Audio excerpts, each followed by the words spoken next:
Delish.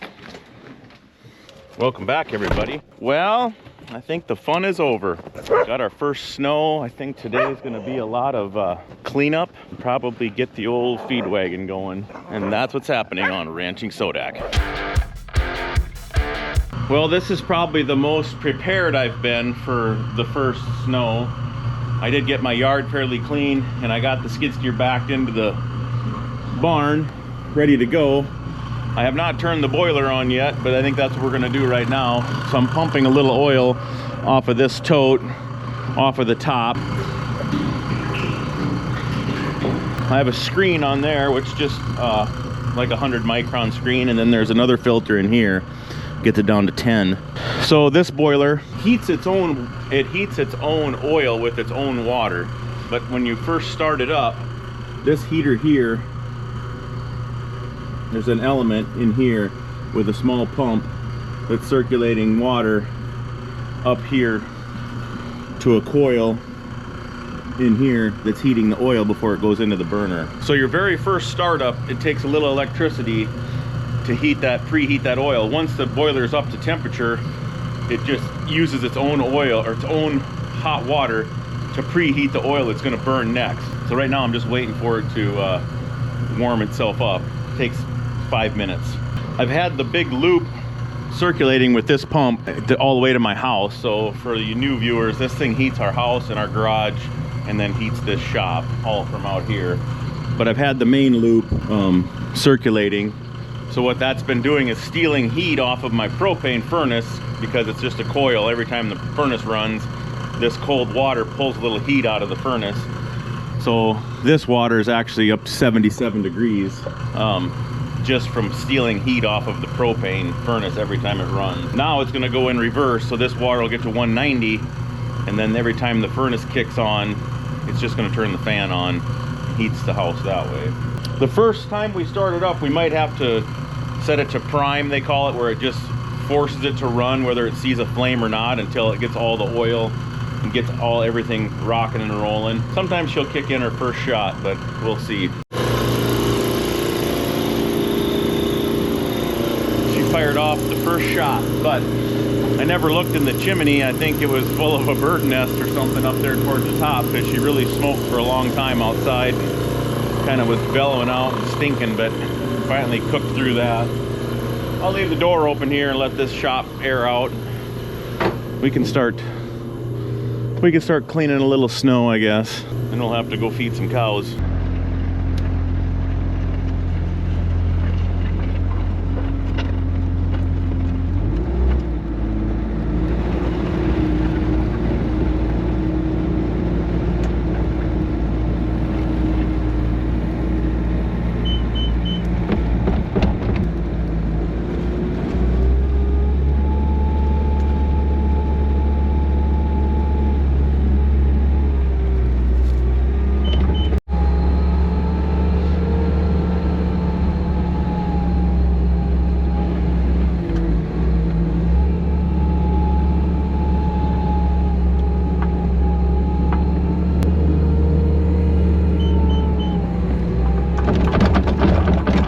We got the yard fairly good. When I use the skid steer at home here, I don't push the snow all the way back. I'll wait till I get the telehandler over here, and then I can shove them piles down the hills. Skid steer, if you get it just gets too slippery and you can't back up, and I like to shove it way down the hill. Telehandler, you can. This is the good kind of snow. I noticed it was, when I was pushing it, it was, how do you say, good for nothing, I guess is what it's good for. It's gonna be really bad for grazing stuff because it's melting underneath. So even though we didn't get a lot of rain or ice, what's happening is it's melting underneath, and then when it gets cold, that's gonna just turn into a layer of ice underneath there. So grazing is really gonna hinder that part of it. But the swath grazing, I don't think it's gonna bother, and of course bale grazing, it doesn't bother. And Big Blue, we're gonna go fire her up, do a little feeding right now. Well, what you guys didn't see, the day before it snowed, so 2 days ago, I had 4 acres of this sorghum, corn, and soybean. We didn't chop it, and this field is off by itself. It's just a little field, and I can't graze it because it's not hooked up to anything of ours. So I came over here and I cut it and baled it. I just cut it, and then I come back right behind it and baled it up. So I want to feed these bales. But anyway, I got 18 bales off of like 4 acres. It's either 18 or 19 64-inch bales, and they're full sizers. But they're wet. The baler was wet the whole time. I've just been feeding them. Get it over with. There's only like 6 left. I've fed 10 of them already, or so. I'll roll one out and show you what they look like. The girls are happy. This blizzard recovery plan.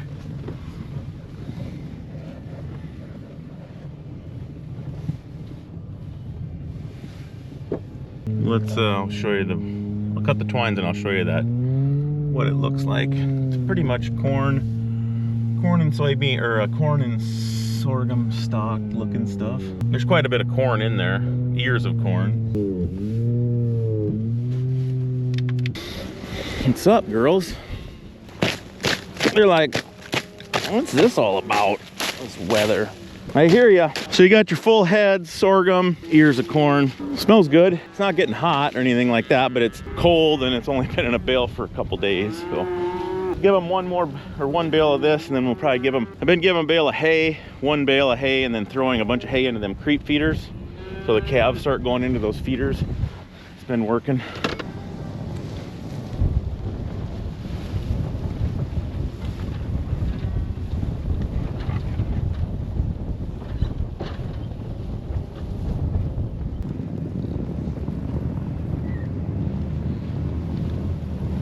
Sorghum bale grabbing and feeding.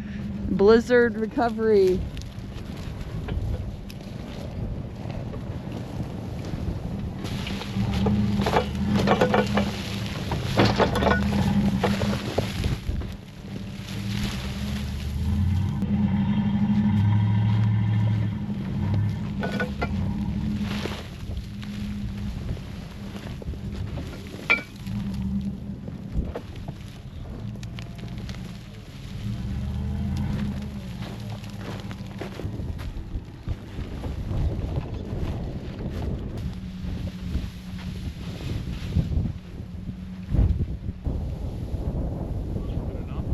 We've only had the creep feeders out here for about, I don't know, 4 or 5 days. But what I've been doing is been giving them a bale of hay, and then I fill these sides of the creep feeders full of hay. Then the calves go in there and clean it up.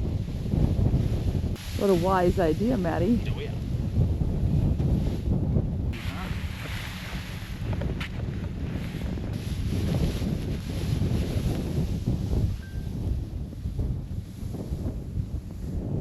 Come and snack. Eat well in this cold weather. We're getting... Oh, and yet another. This group of cows, half of them are back out in there grazing, so some of them came up over here. We rolled a few bales out. I think we'll have to peek around the trees. These guys had more grass over here. It's a little nicer place too, because the water and the shelter is real close, so they can just chill here. The calves have been hitting the feeders. There was like 10 calves in there when we got here, so come on, girl. It's going good. Nice hay, Matt. There you go. Stuff it kind of underneath the creep feeder, and by about day 4 of doing that, they got her pretty well figured out. Doing good. Oh yeah, she's bubbling. It's not very cold out. Yeah, these guys are way over there across the creek. They're picking.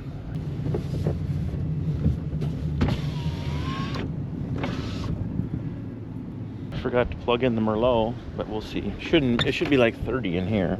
Everybody must have went home. We'll see. She should fire up. Oh, I like that. Need some hydraulic.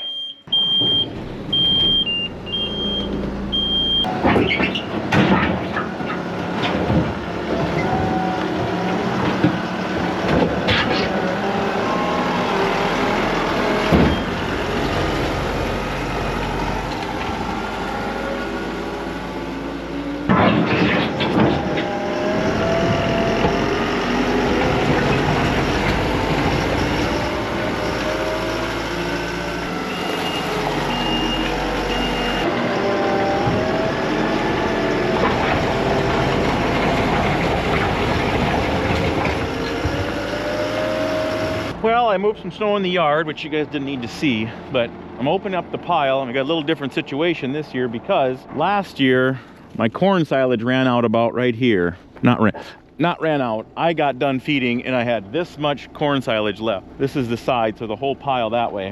What we did, and when we chopped the rye, is I just had them bumper the rye up against my silage pile of corn, and then I re-tarped it all. Instead of feeding from the end, like we normally would have, now I'm opening it up from the west side. I got rye to my right and corn silage to the left. I'll be able to pick a little bit of each, but it's a little different to try to get this opened up. I think what I'm gonna do now is I've got the tires knocked down and I put dirt around the bottom.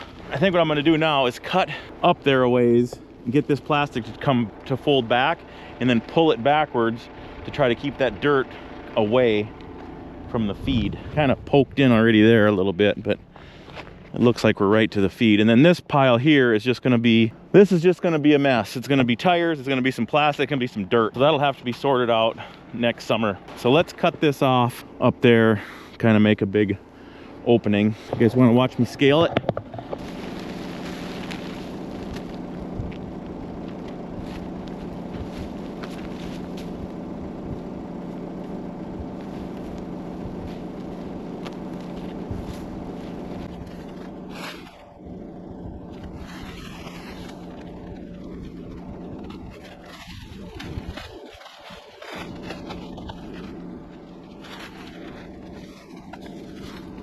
There she is, just sitting here chilling, literally chilling.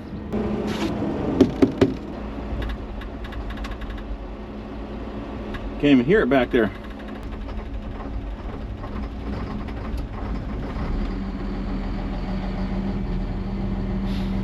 I think we need to get this thing parked by a power pole from now on. That just makes sense. Sorry about that, old girl. So I got her backed over here. This is my remote. Right now, I got one bale in there that I weighed before this snow. I ground it up. It's off right now, the wagon, and this remote can turn it on and rev the engine up to wherever I want it, and then I can just shut it off. So we're gonna dump a scoop of silage in there, and then we're gonna turn it on. Comforts of our cab here. What do you think of that?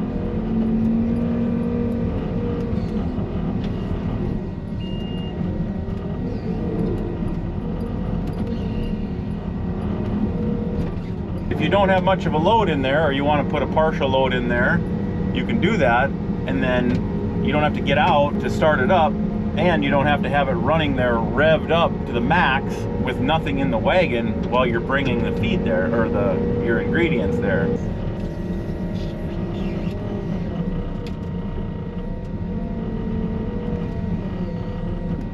£2,800. Let's put 1,500 pounds of ground hay in here. Ground hay is in the wrong spot. This was supposed to go in the sorghum in a bag, but we ended up not chopping that. So this pile is in the total wrong spot.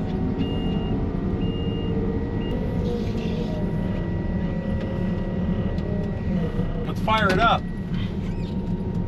This will turn my cruise on. Let me turn this down. Revy rev, and this is going to turn it on.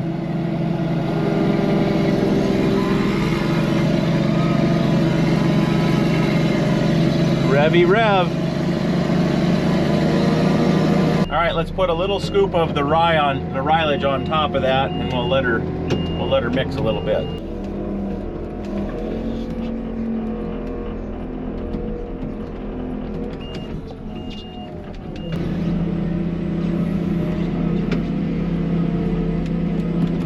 Well, I was mixing that load up, and I see I'm low of gear lube on the thing, and I added a bunch the other day, and it just keeps going down, and that gearbox sounded a little whiny, so I'm thinking, I've already put like 2 gallons in that thing, so I'm thinking I'm a little nervous now to even run it. So I came out here and I gave these girls 3 bales of hay. We're gonna have to go get a jug, another jug of 80-90, but this will keep these girls happy for a minute until we get back.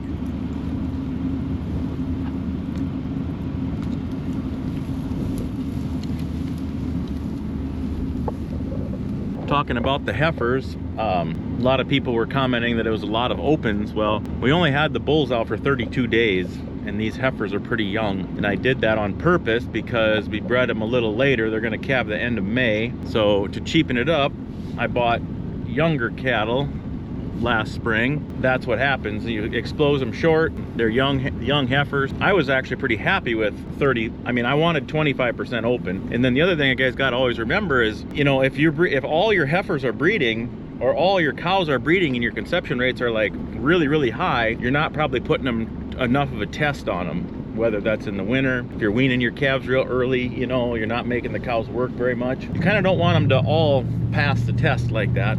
And you don't want them all to fail, obviously. There's got to be kind of a balancing point there. But anyways, that's why I had so many opens, or it looked like so many opens, which it was only about 25 more than I was hoping for. Well, I made it to the big town of Britton and got my oil. Lori doesn't like to be on the camera, got that south side, but boy, things are really happening today. For what are we, the day before? For the day before Thanksgiving when I'm filming this. But there's people all over the place. Snow piles too. Well, we made her back here. Here's what I'm talking about. See this? Goes down into here. This is the bottom side, and then the top one goes up somewheres up higher. So it wants this whole thing full of oil. And I don't know how high that top one is, but like I've said, I've put over 2 gallons in since they brought it back, and it still keeps going down. So I'm gonna hop up on the bed here and put some more in.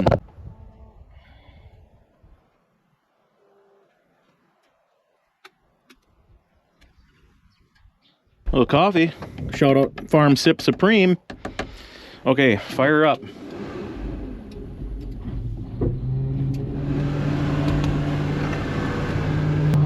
Go dumper.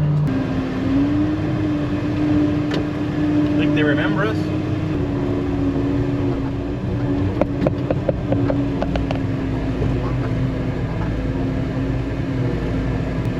The calves don't know what's going on.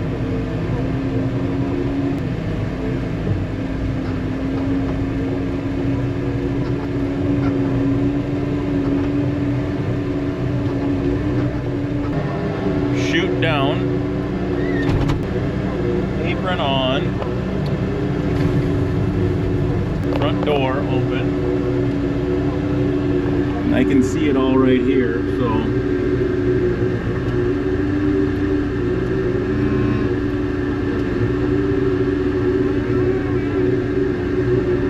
Doors open, apron on. And then, like when I feed with the wagon on the ground, you guys have been around here, I make piles every like 30 feet.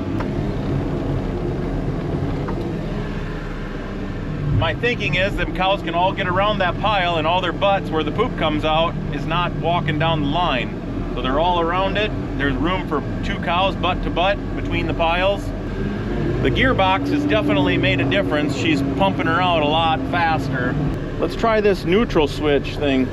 So what that's supposed to do, when I touch the brake now, it's going to send it into neutral.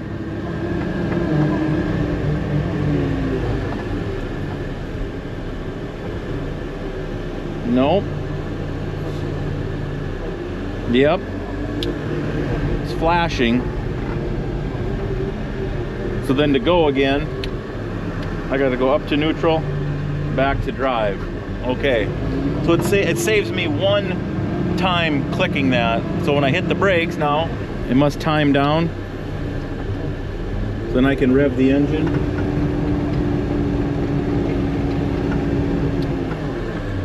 Up to neutral. No, I just have to wait a second. Maybe I gotta have my foot off the brake or for that. I don't know. I was hoping I could just put my foot on the brake, it would shift out, and then as soon as I let off, it would take off again, but I gotta have my foot off the brake when I shift it, because then it doesn't get the signal that it wants to be kicked out of gear. Makes sense. That's actually pretty handy. Let's mix up another load for funsies, huh? It's all coming back to us now. Here's where the remote's gonna start to shine. So we got a cold loader. It's not something. Press the brake pedal, put your brake on. Come on, baby. Here we go, here we go. you would have started that thing up, revved it up, started it on, and then we would have gotten our loader, or we would have to get back out. But now we can let this warm up, go grab our bale, dump our bale in there, put a little bit of ground hay in there, and then before we even turn it on. So we're saving money right now is what I'm trying to say.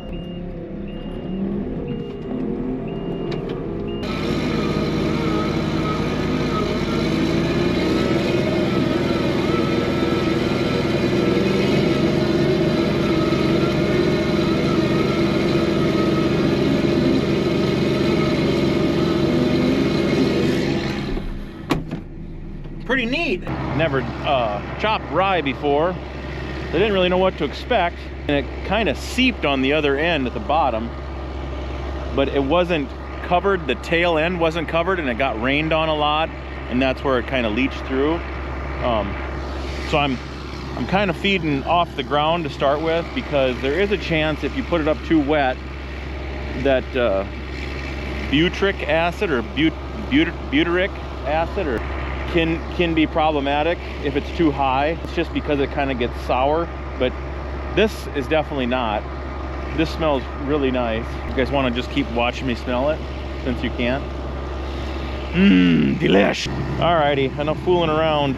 I think we'll split this load between them few old cows, and then we'll give these heifers just a little whiff of stuff. So here was another example. While I was pushing snow, I decided to shut this thing off, so I shut it off from the telehandler. Not shut it off, but I idled it down, shut the mixer off, and then I pushed snow for another 5 minutes. Now I hop in here, we're ready to rip. So let's go give these cows, let's see, there's 70 cows, so if we gave them 35 to 40 pounds a piece, what's the math on that? 35,000 pounds? Oh, I got these gals coming over here. I was thinking as I'm driving, I went out that gate uphill on this snow and ice. This thing definitely goes through way more stuff than a tractor with a wagon, like a two-wheel drive tractor with a wagon behind it, which is what I fed with for years, was that 4440. Yeah, way better than that. Obviously a front wheel assist tractor pulling a wagon, you're going to go through a lot of stuff too, but just been impressed with how much it'll go through, empty or full. So there, I got the brake on. Okay, she switched in. Now I can go to the gas and rev it up a little bit. It does save me one step versus having to pop it into neutral and then rev it up. I just got to push the brake. I like it.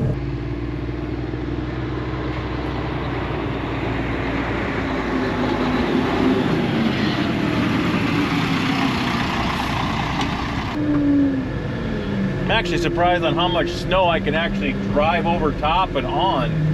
The snow is really heavy. I'm gonna have to go out here and feed them out in the pasture a ways. You don't want to go downhill into some snow, but you can go uphill. Although I think we could make it through this. It's not super deep. I'm not going to put piles here. I'm just going to turn it on and spread it way out so they have a chance to pick through a lot of it.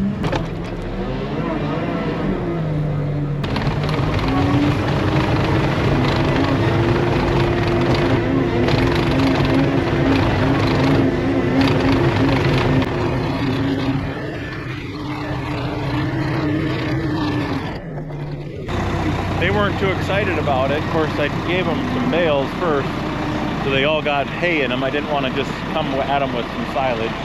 Like I said, we only gave them like 15 pounds a piece of the mix, which was a third hay or more, probably half hay. I'm gonna let them sniff around and pick through it.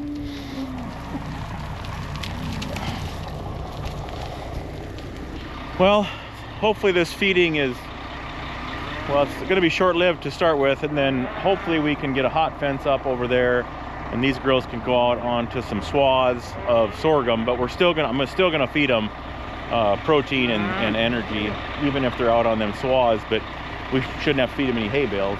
The cows, hopefully that happens. We start getting some cows closer to home then and wean some calves. That's the next step, but probably feed them for a week or whatever and then make a plan. to start weaning them. That'll be good. The calves will get a taste of silage and get all them feeders figured out. All right, folks, thanks for tuning in. We'll catch you on the next one. Peace.